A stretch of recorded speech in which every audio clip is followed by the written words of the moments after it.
Bienvenidos a todos, mi nombre es Nura Maglamarti y esto es Petit Comité.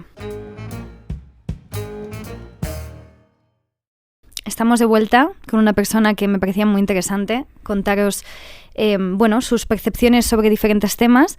Estoy retrasando de decir su nombre porque la verdad es que se me da estrepitosamente mal, o sea que te doy plena libertad para que lo puedas hacer tú, La Nacho. verdad es que mi apellido parece hecho adrede para ti, pero no, de ninguna manera. Como presentadora te corresponde a ti presentarme. En verdad quiere que torturarme absurdamente para que yo lo diga. Bueno, pues estamos con Nacho Carretero. Bastante bien. Bastante bien, voy Sí. mejorando. A lo mejor dentro de 6 años ya sé decir tu nombre y tu apellido bien. Nacho, eres periodista para El País, escritor, autor de Fariña, que también lleva una R, y autor de En el corredor de la muerte, que lleva más R's aún, a ver si es posible. No está hecho adrede, de verdad. Muchas gracias por invitarme, Nur. Es un placer estar aquí contigo hoy. Muchas gracias por venir a ti. Bueno, también eres productor.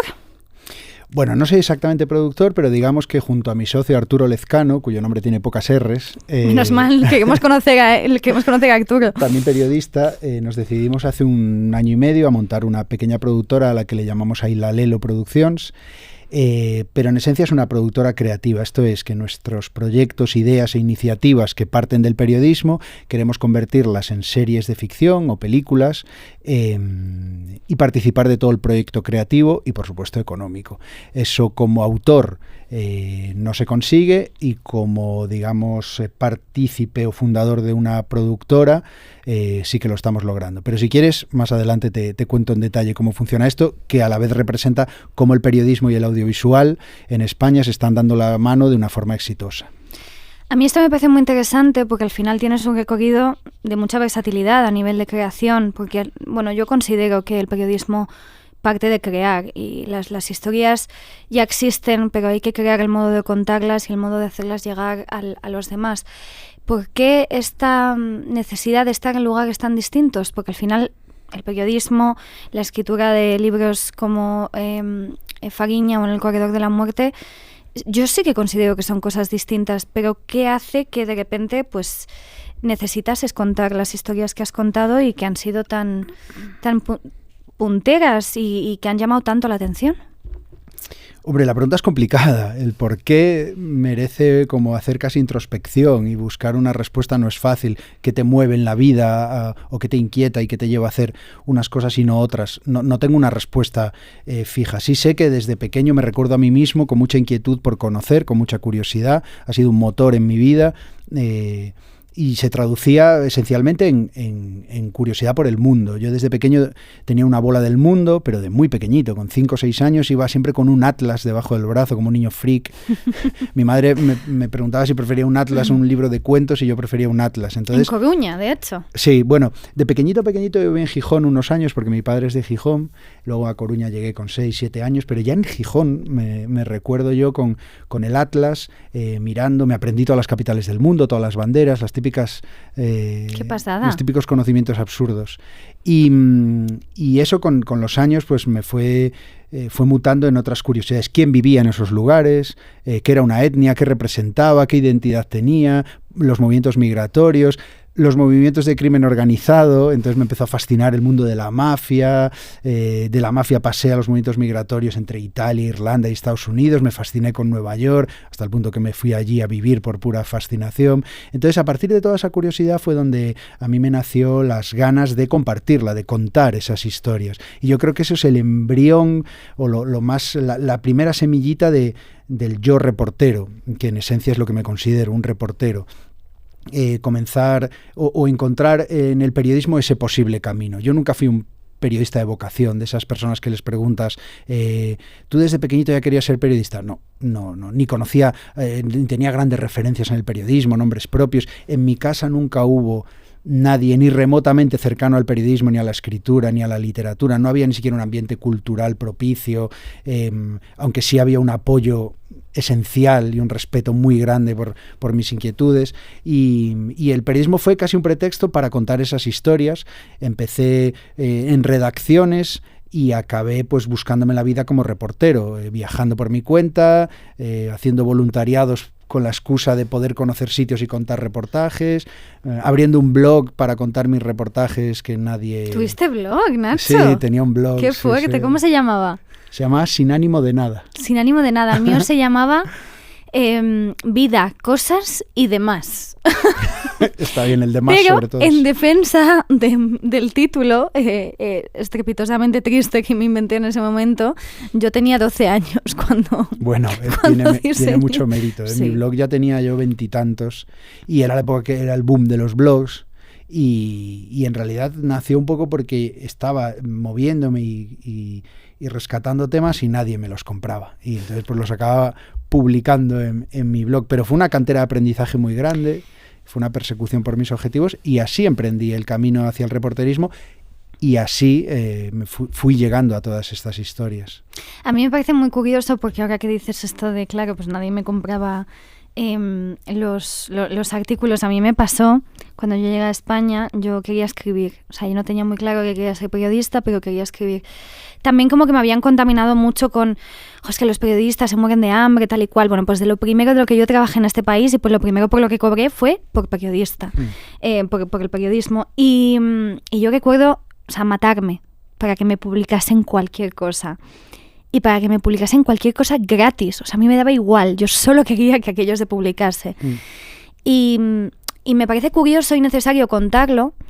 Y ahora que tú lo cuentes, me parece también muy importante porque mucha gente se piensa que toda la gente que se dedica a escribir hoy en día o que hacemos cosas relacionadas con el periodismo, necesariamente hemos tenido las puertas abiertas de par en par desde el primer momento. No hay nada más lejos de la realidad que eso, efectivamente.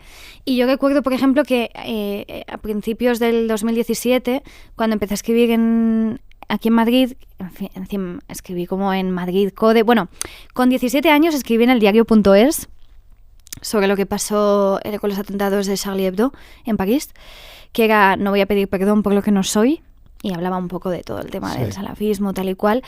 Pero luego aquí, por ejemplo, yo cuando me di cuenta de lo difícil que era, pensé, pues ojalá también hubiese un acompañamiento por gente a nivel discursivo, por gente que ya ha pasado por esto, ¿no? Que cuente un poquito lo que significa el proceso de ser publicado, de trabajarte mucho los artículos.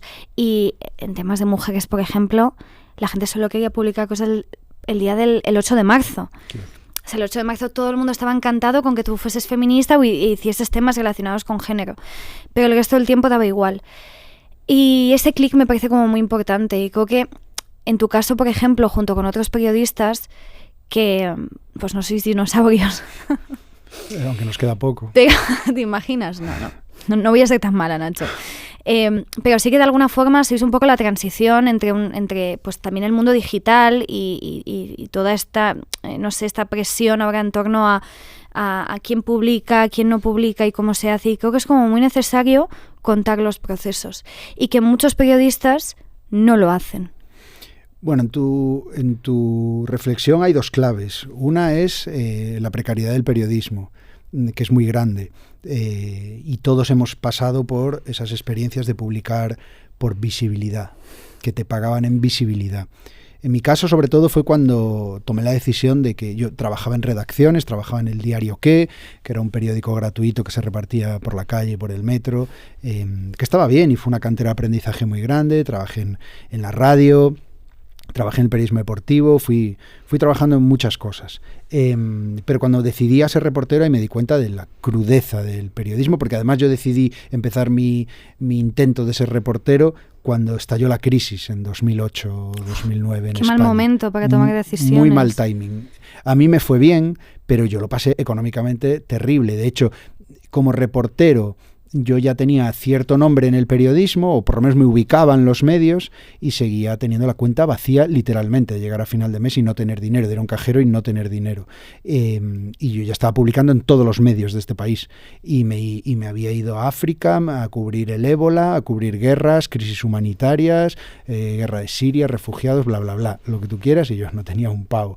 Entonces ahí es el tema de la precariedad, que es muy grande, cuya culpa la tienen esencialmente los medios, y también en un momento dado contribuyó mucha gente publicando y permaneciendo en lugares, sobre todo de conflicto, a cambio de 30, 40, 50 euros la pieza y reventando el mercado para todos y luego erigiéndose como los grandes defensores de la precariedad periodística. Pero ese es otro tema en el que tampoco... Y porque de alguna manera sí que hay gente que se puede permitir cobrar 30, 40, 50 euros por una pieza. Claro, yo recuerdo que me quería ir a Siria, pero me ofrecían 40 o 50 euros la pieza y digo, hombre, yo a jugarme la vida por 50 euros, pues yo no voy a ir. Pues pero decía, no, pero es que hay gente que lleva ahí 2 años cobrando eso. Y esa misma gente que llevaba 2 años cobrando eso eran los que tenías que escucharles todo el día quejándose de la precariedad del periodismo y tal y cual.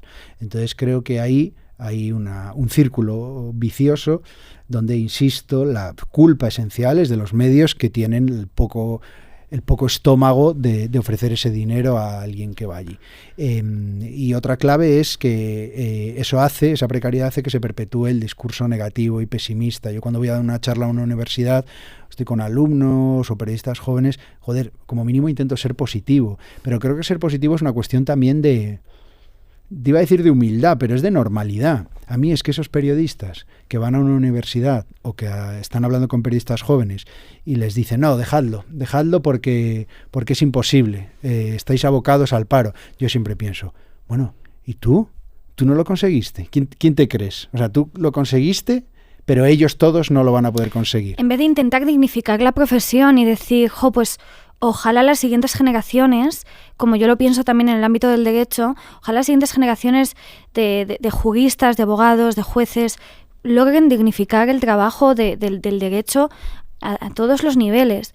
Yo me he negado, por ejemplo, y esto ya lo digo, es una declaración de intenciones, puede ser, yo me he negado a volver a escribir y a publicar absolutamente nada que no sea cobrando. Pero ya por una cuestión de lo que tú dices, o sea, al final esto nos amedrenta a todos y a lo mejor yo no vivo del periodismo ni de escribir, pero sí que hay mucha gente que vive de ello. Entonces me niego a pasar por el aro de, bueno, me da igual, como me da igual a mí, ¿no? También es un poco la falta de conciencia del bien común, que esto es un temazo hoy en día y a mí me parece como muy grave. Pero mira, me interesa también mucho hablar contigo de todo lo que está pasando ahora mismo a nivel de revolución social discursiva y sobre todo el impacto que está teniendo en medios de comunicación. Te lo digo porque yo, por ejemplo... A ver qué me dices. A ver qué te digo que siempre te meto en berenjenales. Pues mira, a mí me pasa, por ejemplo, que yo siento que yo sí que, por ejemplo, me he posicionado en contra del burka. Recuerdo en el año 2018, recuerdo sacar un artículo en el que yo estaba literalmente en contra del burka, por ejemplo, ¿no? Y ahora mismo, o sea, yo no me podría ni plantear, por ejemplo, que el diario.es o ningún medio de relativa izquierda que ya no... Progresista. Que es una izquierda progresista woke, fin de la historia, porque para mí es así. O sea, yo no creo que fuesen tan valientes como para comprar opiniones que disciernen de toda esta temática y este discurso en el que todo vale, todo cabe y todo es, una cuestión de tolerar lo distinto. Como si no tuviésemos bases en torno a qué significa la libertad, como si todos los días nos levantásemos y pensásemos, bueno, ¿y esto qué significa? ¿Esto blanco o esto negro? ¿No? Y, bueno, como poner en cuestión cosas por las que tanta gente ha luchado durante tanto tiempo. Yo no sé cómo lo ves tú. Bueno, sí sé que has estado, por ejemplo, en diferentes partes del mundo y que entiendes también la necesidad de la libertad de expresión, que muchos que nos vamos de lugares en los que no la tenemos, queremos tenerla. Y, de hecho, yo recuerdo que publiqué un artículo. Fíjate, es que nunca me olvidaré de esto. Acababa de hacer selectividad. Acabé selectividad y me iba de viaje como las 2 semanas y decidí escribir un artículo sobre prostitución en Marruecos. Y iba a salir en la prensa local. Y yo recuerdo a mi madre decirme, verás, o sea, mi madre salió esa mañana, era un sábado, compró bollos, pan, lo que sea, compró la prensa, llegó a casa, se hizo un café como diciendo, voy a digerir que a lo mejor entran ahora con una escopeta y nos matan a todos. Que tampoco es el caso, ¿no? Pero sí, bueno, un poco como esta cosa de meto un poco la patita, pero luego veo qué pasa. Yo creo que la libertad de expresión hoy en día, pues se está coartando desde el lado del que menos esperábamos que se coartase. Es una reflexión muy compleja, claro. Es gallego, ¿eh? Dice esto cada 5 minutos. No, pero es que es verdad, es que estás tocaste 2-3 temas muy, muy complejos y muy opinables. En esencia estoy muy de acuerdo contigo y digamos que esta corriente llamada woke, ¿no? Que sería como ese progresismo bien intencionado, que muchas veces le llaman el buenismo, pero yo creo que nace de una buena intención. El buenismo no lo veo como algo necesariamente despectivo, no nace como una buena intención y que es rebelarse ante un discurso hegemónico y decir, oye, no, hay otras gentes distintas, otras minorías, otra gente que no conocemos tanto y que tienen derechos y hay que defenderlos y respetarlos, eso está bien. El problema de eso es que la buena intención es eso, una intención. Entonces hay que valorarla como tal, pero no es el discurso definitivo. Yo creo que toda esta corriente ha sido muy importante, porque mucha gente confunde la libertad con la libertad del grupo al que yo pertenecía. Generalmente el discurso que se queja de que ahora, en mi opinión, de que ahora ya no se puede decir nada, es la gente que antes decía lo que quería sin que nadie le incomodase por ello. Y resulta que normalmente suelen ser hombres, suelen ser blancos, suelen ser heterosexuales. Que suelen vivir ¡Wow! No, tomemos nota de esto. No, sí. En serio, soy crítico con eso porque... Bueno, yo creo que en tu contexto son hombres blancos, heterosexuales.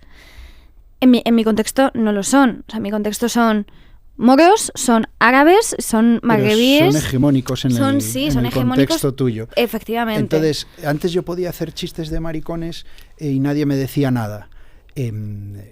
Es que está muy bien que los maricones puedan decirte, oye, lo que acabas de decir no tiene gracia. La cuestión no es que ahora no puedas hacer chistes de maricones, es que me parece una falacia eso absoluta. Solo tienes que ver un monólogo en Estados Unidos, que es donde se supone que ya no se puede decir nada, se dicen auténticas barbaridades de todo tipo. La cuestión es ahora, amigo, las minorías con las que te metías antes tienen voz. Ahora también son ellos más libres. Ya no es tu libertad, ahora es la libertad de todos. Entonces, cuando hagas un chiste, un comentario, una crítica, te la tienes que currar, porque tienes enfrente a alguien que te va a responder. Y entonces, claro que lo puedes hacer. La libertad de expresión creo que es ahora mayor que hace años. El problema es que ahora tienes quien te lo ponga a prueba, y en ese test vas a tener que ser más ingenioso, más mordaz, más satírico, más inteligente, en definitiva. Si ya no puedes hacer chistes de maricones, que lo que estabas haciendo no estaba bien. Efectivamente, pero fíjate que creo que también hay como coletillas discursivas que se están utilizando todo el rato. A mí me hace mucha gracia porque de repente, pues por ejemplo la frase con respecto al relativismo cultural, ¿no? De, bueno, es que es su cultura. Bueno, es que es su educación. Bueno, es que hay que respetar porque es que yo soy súper tolerante. Como en este buenismo se ha instalado también en una caracterología dentro de la sociedad. Es como... Sí, eso estoy totalmente de acuerdo y volvemos a lo que decía, ¿no? Que ese buenismo es una buena intención y entonces la buena intención no basta. Y creo que en eso hay un desconocimiento muy grande. Por ejemplo, mi rechazo frontal, es casi grima, al burka o incluso al hijab, es porque yo lo he conocido y he visto situaciones que me han dado lástima. De verdad, yo he estado en una playa, pues en Jordania, o he estado en una calle en Egipto o en un pueblo en Irak y he visto como un tipo podía hacer lo que quería y sus hijas y mujeres pues tenían que estar, por ejemplo en el caso de la playa, vestidas de arriba abajo bañándose. Y eso me ha dado pena. Claro, y la duda es por qué tú, por tener esa perspectiva sobre algo que tú estás viendo y que estás sintiendo como incómodo, porque de alguna manera yo creo que lo que a mí me parecería como un poco la psicopatada del siglo XXI sería que hombres que supuestamente están teniendo una vida en unos valores de igualdad y unos valores de conciencia democrática no se sintiesen incómodos ante la opresión de mujeres simplemente porque su contexto es otro. Es como, ¿por qué de repente... no hay tanta... O sea, yo me pregunto de verdad, Nacho, y lo veo muchas veces cuando veo a hombres justificar, también como un poco intentando comprar la simpatía, ¿no? Que es como, de verdad, que es que no me caes mejor porque me digas, buah, es que me encanta tu país y me da tanta pena, ¿sabes? Que se piense que las mujeres están oprimidas. No, es que te puedo hacer un listado de lo oprimidas que están las mujeres en tantos sentidos, y yo incluida en muchos de ellos. Entonces... creo que, por ejemplo, ese comentario te pueda costar a ti que se te diga que como eres un blanco, heterosexual, privilegiado, europeo, ¿quién te crees con el derecho para opinar sobre ello, ¿no? Y entonces nos metemos en este bucle en el que o solo opinas para aplaudir o lo que opinas es nocivo. Sí, estamos en ese proceso. Yo creo que todavía nos tocó ser una generación que estamos aprendiendo a compatibilizar el respeto con la crítica y que como había muy poco respeto antes y mucha crítica, pues entonces de repente se reveló una parte y dijeron, no, hay que tener más respeto porque tenéis muy poco, y entonces parece que tener más respeto hace que la crítica quede un poco castrada. Yo creo que hay gente que prefiere no meterse en el terreno de la crítica o prevalecer en la opinión del respeto. Y yo creo que en la compatibilidad estará el éxito, y estamos buscando el equilibrio como sociedad, todavía creo que estamos aprendiendo un poco, y que muchas veces la crítica es más difícil, el respeto es bastante sencillo. No, hay que respetar porque son distintos, hay que respetar. Eso lo podemos hacer casi todos. Y es una posición fácil y cómoda. Muy buena, muy necesaria, pero también fácil y cómoda. La crítica tienes que construirla. La crítica nace del conocimiento, de la experiencia, del preocuparte un poco más por eso. Y entonces ya te sientes un poco más... que bueno, la crítica la puede hacer cualquiera, pero te puedes sentir un poco más preparado para hacerla, sin que sea incompatible con el respeto. Quien confunda esas dos cosas, quien diga, bueno, es que mira, este tío, claro, critica no sé qué, entonces es que piensa así o es que es tal, tiene otras intenciones, no tiene una intención ni de aprendizaje, ni de debate, ni de mejora. Creo que tiene una intención ahí política.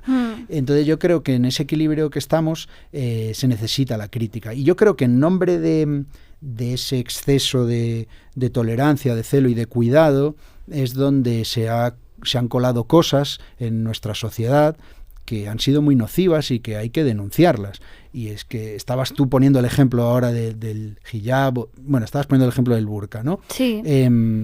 Eso al final podemos decirlo claramente, el islamismo político, el islamismo como ideología, se nos ha colado en Europa y ha generado problemas de convivencia, problemas sociales, es decir, situaciones que van directamente contra derechos humanos, que van directamente contra la aspiración de ser una Europa laica, democrática, moderna, civilizada.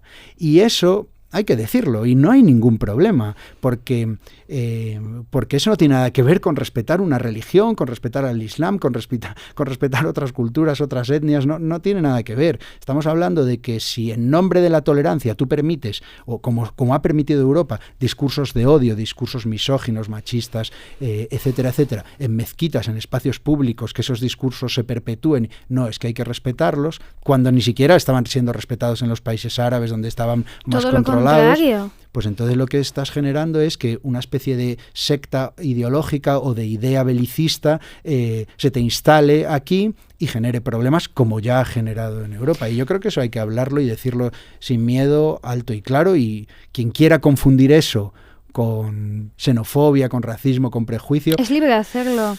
Creo que no debemos entrar en eso porque no se trata de eso. Es más, creo que construir esa crítica, por ejemplo, ya te exige distinguir el Islam del islamismo. Y eso ya te exige pues un mínimo, que no todo el mundo es capaz. Efectivamente, y un mínimo en el que no todo pase por lo que no es. O sea, yo, por ejemplo, provengo de un país en el que se practica el Islam y no es un país en el que el islamismo político esté instaurado en toda la sociedad y no se vive el Islam desde allí. Exacto. Entonces, a mí de repente me choca tanto salir de un país en el que, por ejemplo, en Marruecos, a finales de 2015... pues la sociedad estaba empezando como un poco también a revolucionarse a nivel de ampliarse la clase media, las mujeres han empezado a tener muchísimo más acceso a la educación, ocupan la mayor parte de las clases universitarias. Se intenta de alguna forma, ¿no?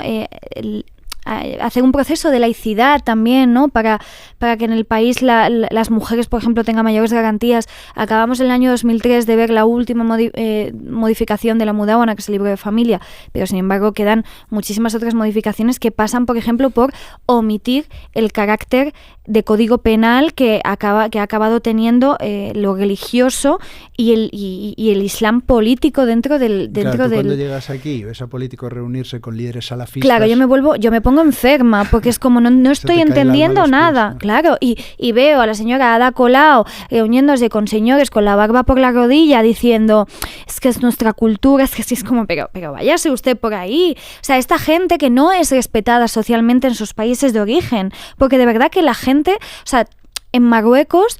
O sea, que se ríen mucho de ellos, que es como de verdad, bajaros de la parra, dejad de intentar explicarnos la palabra parra, cuidado, cuidado. Iba a hacer un comentario que te he lanzado. Te voy a matar, Continúa, Nacho. Continúa. Entonces, es como, claro, la gente los mira desde allí y es como, bueno, ¿y qué nos vais a explicar? El origen del universo y este lugar político en el que habéis metido la religión y en el que pretendéis arrastrarnos a todos a través también de políticas en las que nos estáis vendiendo garantías sociales, pero al mismo tiempo nos estáis oprimiendo por otro lado, porque la gente no es tonta. Pero ¿qué pasa, por ejemplo, con los hermanos musulmanes que nacen en Egipto? Los persiguen a morir, acaban condenados muchos de ellos a muerte. ¿Me parece mal? Hombre, claro que me parece mal, pero al final es una respuesta, es la contrarrespuesta del laicismo, que tampoco hizo las cosas como tendría que haberlas hecho, por ejemplo, lo hemos visto en Libia, lo hemos visto en Egipto, pero todos estos que no acaban pues fusilados o de cualquier otra forma, se exilian a Europa. Y en Europa encuentran un nicho absolutamente maravilloso para explicarle a la gente que la misoginia y los valores antidemocráticos y los valores supremacistas islamistas, es que hay que recalcarlo, porque se habla mucho de supremacismo nazi, pero no se habla de supremacismo islamista y existe. O sea, yo recuerdo hace 3 años, joder, sí que hay diferencia. Una mujer, Nora Baños, que estuvo en Podemos, pues una mujer que dijo que la seguridad social había inventado el Islam, no sé, hace cuántos miles de años, estaba recomendando un libro y el libro era de Sayed Qutb, ¿vale? Claro, o sea, yo lo vi y yo me dije, es que no puede ser verdad.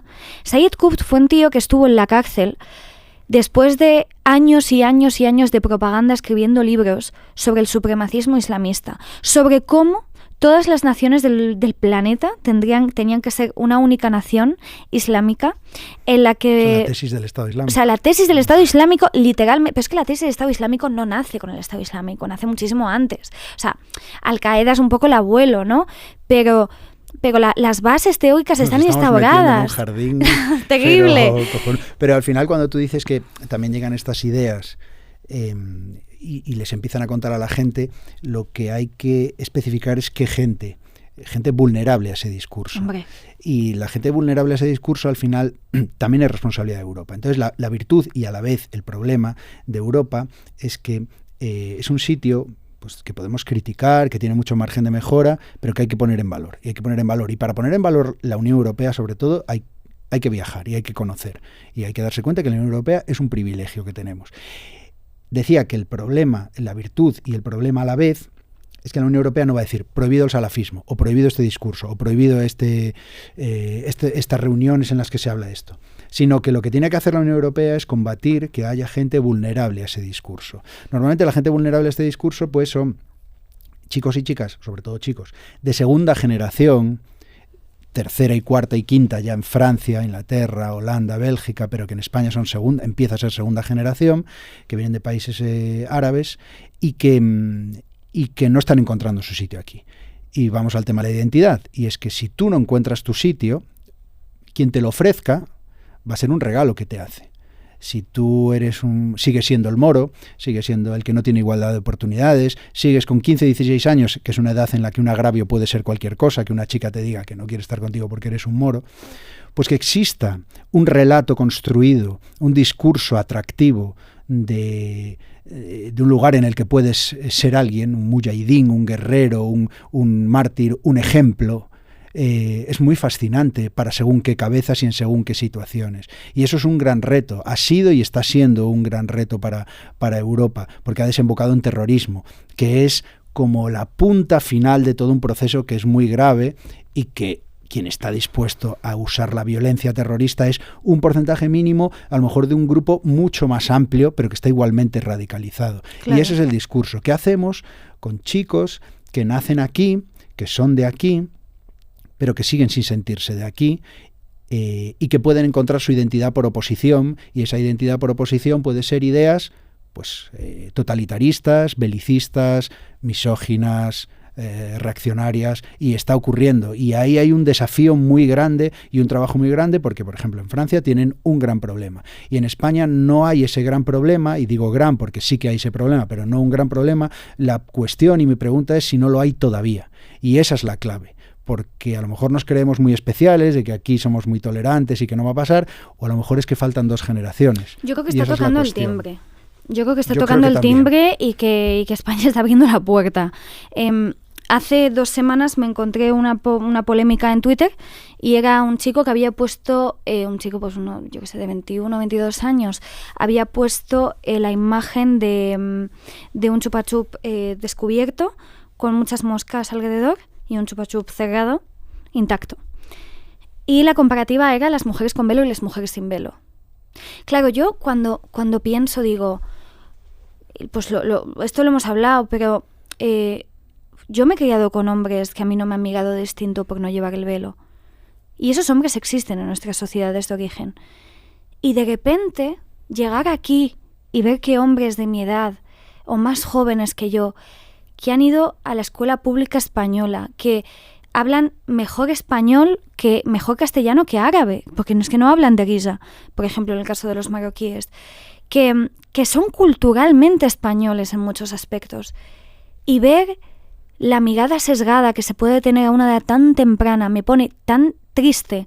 O sea, es como, ¿en qué momento estos chicos y estas chicas se han perdido tanto? Y las chicas en contraposición, no, porque como yo soy distinta, yo me tapo, yo represento una cosa completamente diferente. A mí me asusta porque creo que se está buscando una solución a lo que la sociedad en sí no está dando, que es un lugar en el que la diversidad cultural existe. Otra cosa es el relativismo cultural.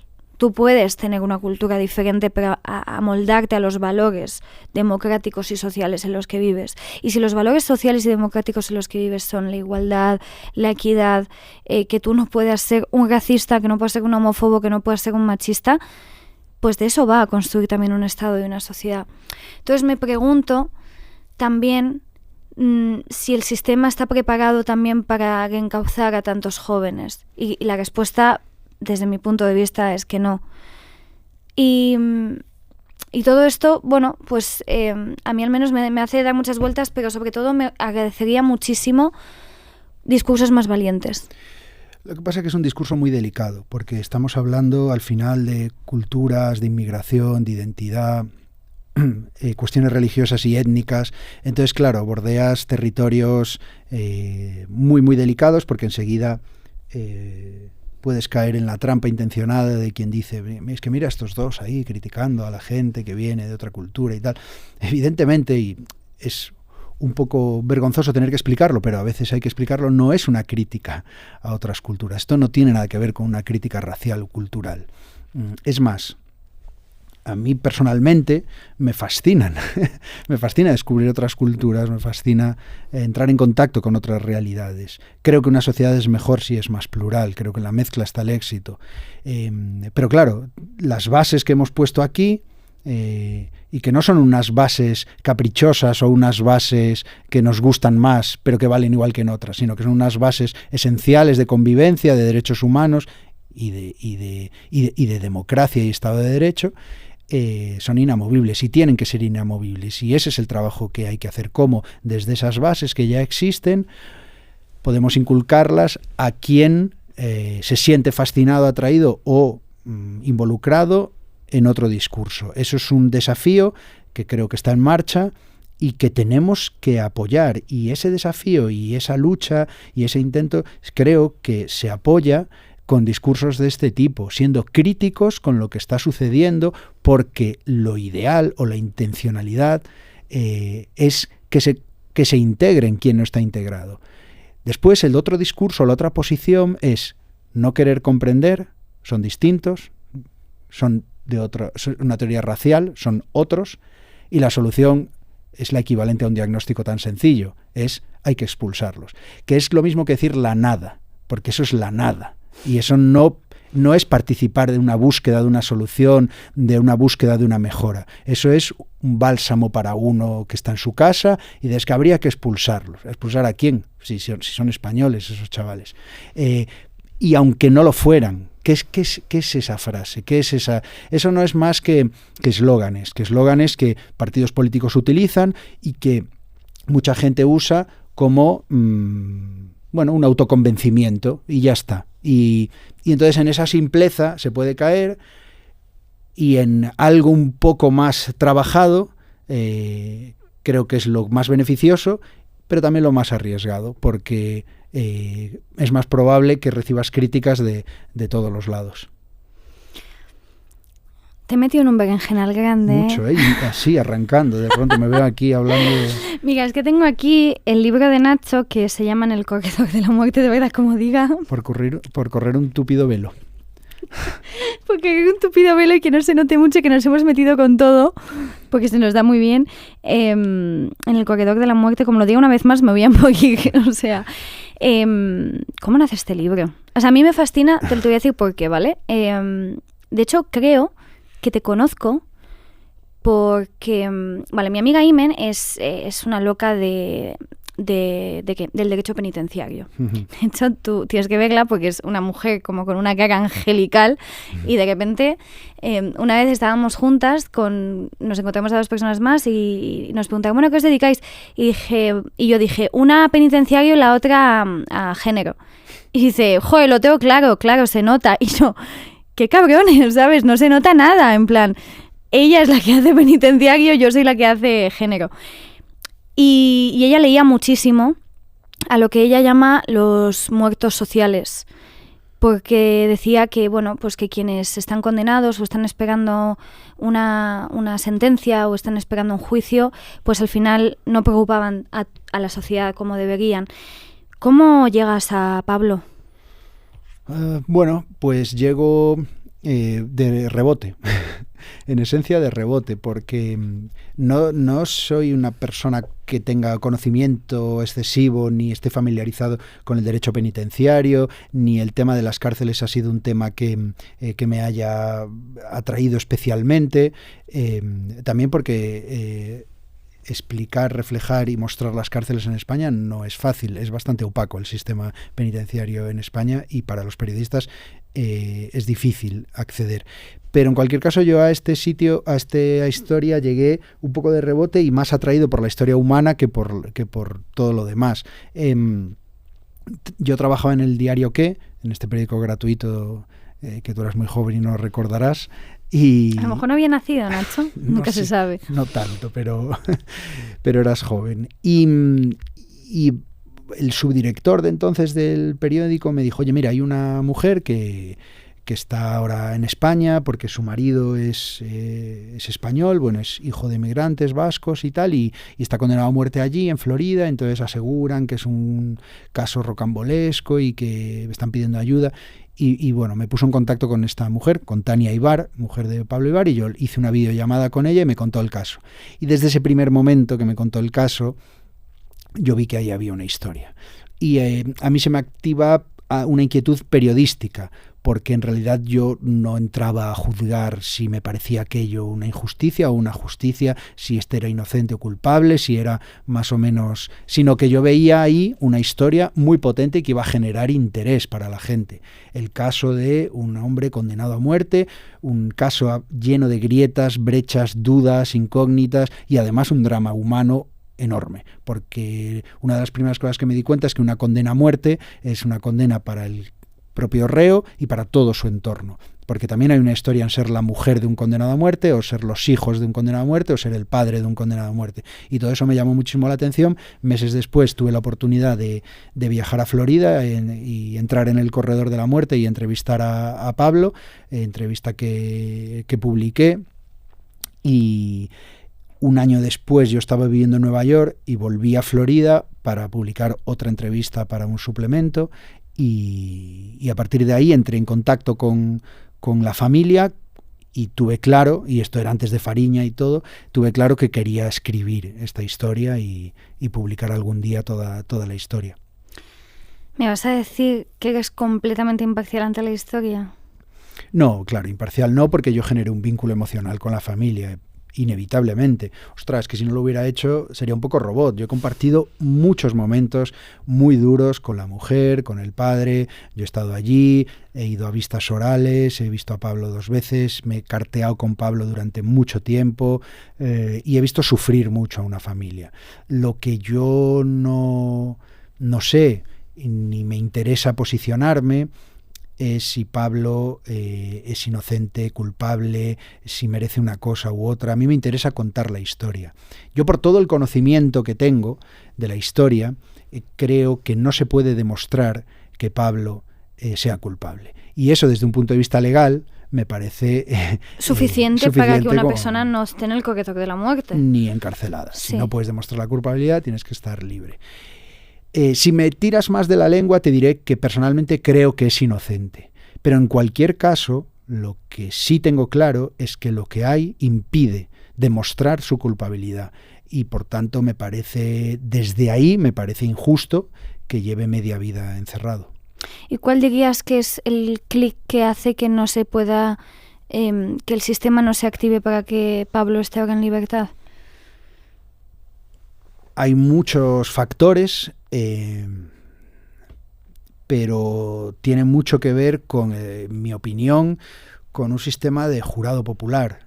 La primera vez que condenan a Pablo a muerte en el año 2000, el jurado vota 9 votos a 3 a favor de la condena a muerte, que es una norma que se declara inconstitucional años después y porque la Constitución de Estados Unidos exige que sea unánime.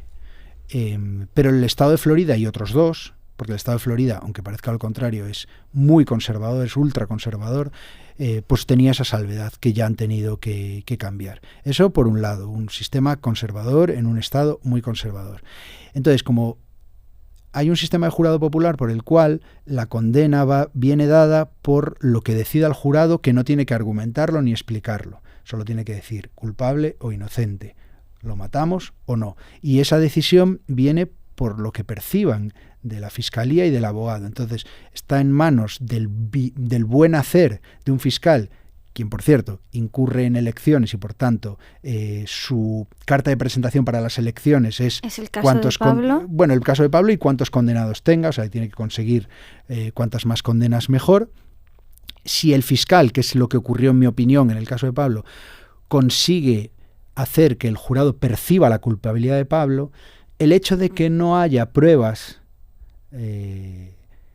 suficientemente, pruebas diría definitivas, pruebas fehacientes, pruebas definitivas, pasa a un segundo plano. El jurado percibe la culpabilidad porque el fiscal lo ha hecho muy bien y les ha hecho percibir eso, y por tanto esa percepción de culpabilidad se traduce en culpable.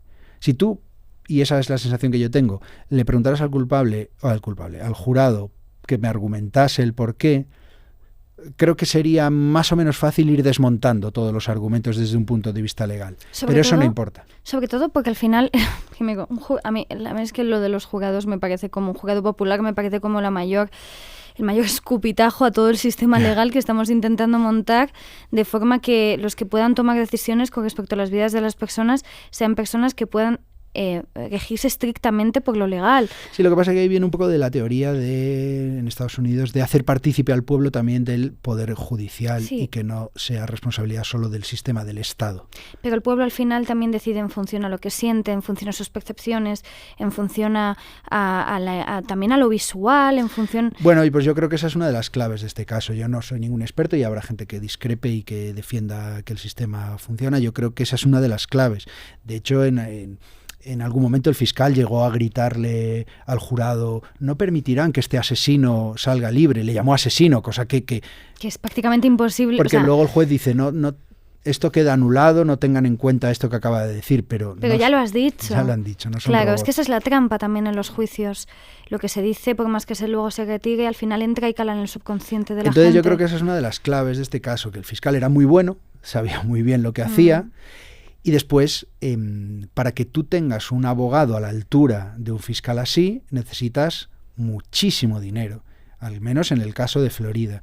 El primer abogado que tuvo Pablo era un abogado de oficio, que no le llegaba a la suela del zapato al fiscal. Y digo que no le llega a la suela del zapato porque, para que te hagas una idea, en la primera vista a la que acudió el abogado que le asignaron a Pablo, el abogado acudió con un mono en el hombro y el juez le tuvo que expulsar de ahí. Era un tipo que no estaba bien. Le dijo: ¿qué hace usted con un mono en el hombro? Y Pablo se desesperaba.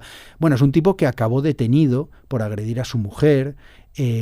Pablo vio salir a su propio abogado esposado de la corte un día que él entraba. y dijo, estoy muerto, este tío no va a poder... luego se equivocó completamente en la estrategia de defensa y eso desembocó en un caso en el que con un abogado bueno de ninguna manera le iban a condenar, pues que acabara condenado encima por 9 votos a 3. Se incurrió ahí en toda una serie de circunstancias. Cuando después de condenado a muerte la familia de Pablo Ibar se mueve y recauda fondos, ya le pagan a un prestigioso bufete de abogados que les cobra $1 millón. O sea, tú imagínate lo que cuesta defenderse. Pero claro, ya no tienes que ganar el partido, tienes que remontarlo. Y eso también influye en la percepción del jurado. Vamos a juzgar a un tipo que viene de ser condenado. O sea, vamos a juzgar a un culpable. Y eso también influye. Entonces ahora es una carrera, en vez de en llano, cuesta arriba y cada vez más difícil.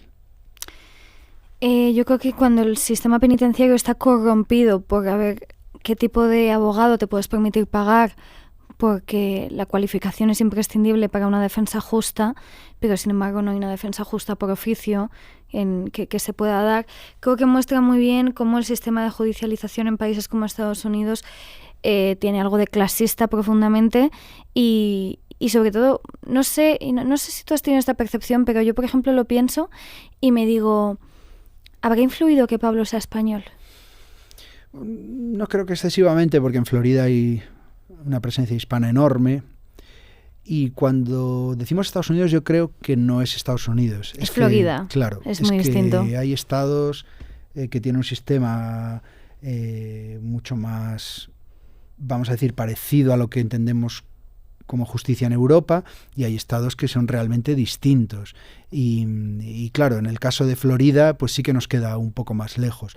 Yo ya no me siento capacitado para dictaminar si ahí hay un clasismo, falla el sistema, si como espectador y desde fuera, sí que me parece, bueno, pues como poco extraño que si tienes dinero tengas más posibilidades de tener un juicio justo que si no lo tienes. Es que partimos de algo problemático. Te mojas, pero no te mojas. Me parece estupendo. No me mojo tanto porque no tengo tanto conocimiento, pero desde luego a cualquiera le llama la atención que si no puedes pagarte un abogado, que el de oficio sea una persona mucho menos capacitada de alguien que puedes poner $200.000 encima de la mesa. Me parece un canteo porque creo que se parece muchísimo a lo que pasa en países que no tienen en absoluto la fama que tiene Estados Unidos como país súper desarrollado, y sin embargo hay cosas en las que Estados Unidos, y concretamente estados como el de Florida o el de Texas, por ejemplo, tienen como sistemas arcaicos a niveles que a mí me parece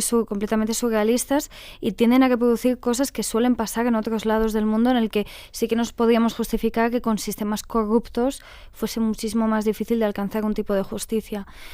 Bueno, y todo esto sin hablar de la pena de muerte, que está instaurada en algunos estados de Estados Unidos, y que, bueno, yo ahí sí que tengo una posición mucho más clara, contraria a la pena de muerte, y que me parece pues una de las claves de este asunto, que al final lo que se estaba jugando aquí Pablo Ibar era la vida. Y detrás de eso venían unos hijos, venía una mujer, venía una familia, y eso sí que me parece mucho más sobrecogedor. Hay que decir que Pablo ya no está en el corredor de la muerte. Él estuvo 16 años, cuando repiten el juicio le vuelven a considerar culpable, pero conmutan la pena y ahora mismo está condenado a cadena perpetua, y está preparando un recurso para lograr, o para intentar lograr, que repitan de nuevo el proceso, y sería el tercer juicio desde que lo detuvieron en 1994, y nunca volvió a salir en libertad ni un minuto desde su detención en 1994 hasta hoy. Hace 29 años. 29 años, sí. Una vida. Y bueno, supongo que sus hijos eran pequeños cuando le entró a la cárcel. No tenía hijos cuando entró a la cárcel. Él no tenía hijos. De hecho, él estaba empezando a salir con Tania Ibar, que era muy jovencita, tenía 16 años o así. Y bueno, al principio pues Pablo le dijo, oye, Tania, haz tu vida. Aquí es que también hay una historia humana y de amor. Claro. Haz tu vida, no tiene ningún sentido que estés a mi lado, esto no es vida. Y Tania se lo propuso, dijo, pues voy a hacer mi vida, efectivamente, y se dio cuenta de que no quería otra vida, de que aunque fuera más dura y peor, la que le hacía feliz era la vida de estar al lado de Pablo Ibar. A mí las reflexiones de Tania, y que yo reflejo en el libro, De verdad, son las que me parecen las más interesantes. Me parecen de una lucidez. O sea, yo cada vez que hablaba con esta mujer, es que era una lección de vida, y pocas veces me pasa esto, de verdad. Y las quise reflejar todas en el libro porque me parecían increíbles. Y había cero romanticismo en sus palabras. Ella admitía absolutamente que había tirado su juventud por la borda. Decía, yo no he podido tener una juventud normal. Mis amigos los sábados se iban de fiesta y yo conducía 5 horas para ver a Pablo en el corredor de la muerte. Y no hay nada bonito en eso, me decía. Yo he dormido en un coche esperando a que abriesen el turno de visitas porque ya no me daba tiempo a volver, etcétera, etcétera. Cosas muy, muy duras. Yo soy la mujer del condenado a muerte. En mi vecindario, con los padres del colegio, y eso es durísimo. Y ella te lo cuenta así. Y sin embargo, haciendo toda esta ecuación, a mí lo que me hace feliz es ser todo esto y no lo otro. Y en eso hay algo para mí muy, muy atractivo y muy digno de contar en un libro. Son esos amores de materia irrompible. No sé, es que es tan duro y al mismo tiempo sostenerlo a lo largo de los años, durante tanto tiempo, y seguir allí. Pues fíjate, desde el 94 ella creció, se hizo mujer porque era una niña, tuvieron 2 hijos. Y ahí sigue a su lado, y se casaron en la cárcel y ahí sigue a su lado. Joder, una vida entre barrotes. Totalmente. Qué fuerte. Jo, Nacho. Me ha hecho muy feliz esta conversación. Pues muchas gracias, me alegro. Mira que nos metimos en berenjenales, pero... Sí, pero bueno, hemos acabado hablando del amor y no que... Eso está bien. De alguna forma, sí. Bueno, no sé, de alguna forma... Creo que dice también mucho de ti los berenjenales en los que te metes y en este caso esto es una historia un poco de la dignidad, ¿no? Y de cómo muchas veces pues hay lugares en los que se pasa por encima de la dignidad de mucha gente, y en este caso Pablo Ibar, y así lo puede decir cada cual como quiera. Bueno, creo que tiene una historia en la que nos hace reflexionar mucho sobre la dignidad de las personas, y eso ya no es un debate sobre qué tanto la pena de muerte puede convivir con los valores democráticos. Uh-huh. Pues nada, ha sido un placer, de verdad, un honor que me hayas invitado a tu proyecto. Te deseo muchísima suerte, que no la necesitas. Muchas gracias. Y nada, seguimos hablando. Muchas gracias. Claro que sí, haremos más cosas con Nacho, interesantes. Pues muchas gracias a todos por haber escuchado este capítulo de Petit Comité. Me retiro y damos paso próximamente a cosas también muy interesantes. Hasta luego.